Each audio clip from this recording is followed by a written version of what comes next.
René Bourgouin, président de la ACA, annonce que des discussions sont en cours pour la réduction des droits de diffusion, comme souhaité par les éditeurs réunis à Abidjan dans le cadre de leurs 3 assemblées générales et après jours d'échanges et travaux. Les membres du réseau africain des télédiffusions, RA, présidé par Adama Ouedraogo, directeur général de la société burkinabé de télédiffusion, ont été reçus cet après-midi par la Haute Autorité de la Communication Audiovisuelle, ACA, avec à sa tête son président, René Bourgouin. Au cours de cette séance de travail, plusieurs sujets d'intérêt commun ont été évoqués entre les membres du réseau et les responsables de la ACA. Ce sont des sujets très importants qui ont trait à l'avenir de la télévision numérique terrestre, TNT, qui ont trait également au recouvrement, à la viabilité des sociétés de diffusion qui rencontrent beaucoup de difficultés. Au terme de cette rencontre, le président de la ACA a confié à Coassi que ces échanges permettront au réseau d'aller de l'avant, de faire face aux défis qui sont les tiens. En matière de recouvrement, René Bourgouin a affirmé qu'une société ne peut fonctionner si elle n'a pas de ressources. Or les ressources de l'IDT proviennent des subventions de l'État, des droits de diffusion, qu'elle se doit de recouvrer auprès des opérateurs de la TNT. Prenant l'exemple de la Côte d'Ivoire, le président a indiqué que le problème qui se pose dans son pays, c'est que les droits de diffusion qui avaient été fixés ont été jugés très élevés par les éditeurs qui sont assujettis au paiement de ces droits. Et à la vérité, ces droits sont quelque peu élevés. Les éditeurs ont saisi le gouvernement à l'effet d'examiner cette doléance qu'ils font pour qu'il y ait une réduction sensible de ces droits.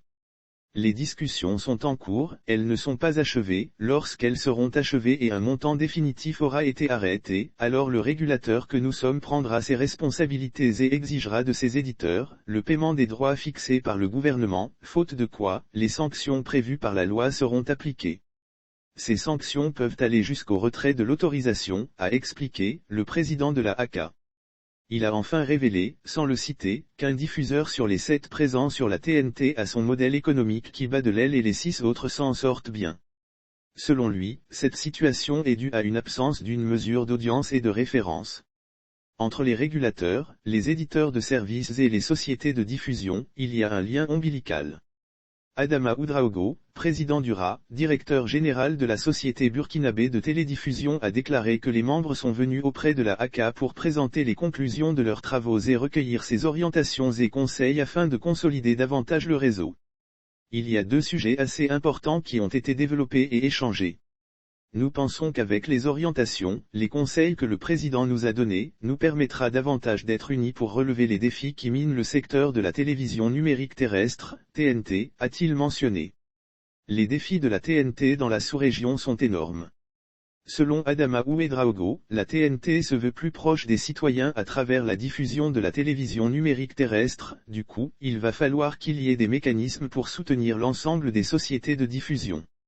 Les enjeux sont énormes. Non seulement, il y a ce problème de viabilité économique, les questions de recouvrement des redevances des éditeurs de services qui pour le moment avec la mise en œuvre de la TNT dans les pays sont les seuls produits qui nous permettent de vivre, alors qu'il faut réfléchir à d'autres mécanismes pour assurer une pérennité, une viabilité à longue durée des sociétés de diffusion, a insisté le président de l'ARA. Il a soutenu que lors des 3 jours d'échange, les pays membres ont fédéré leurs énergies et se sont donné des solutions pour qu'ils puissent aller vers le déploiement d'autres multiplexes. Ce qui va nous permettre d'expérimenter d'autres produits, comme l'exploitation de la fibre optique, les fournisseurs d'accès Internet qui va nous permettre d'avoir d'assez de revenus conséquents pour assurer notre viabilité, a conclu M. Ouedraogo.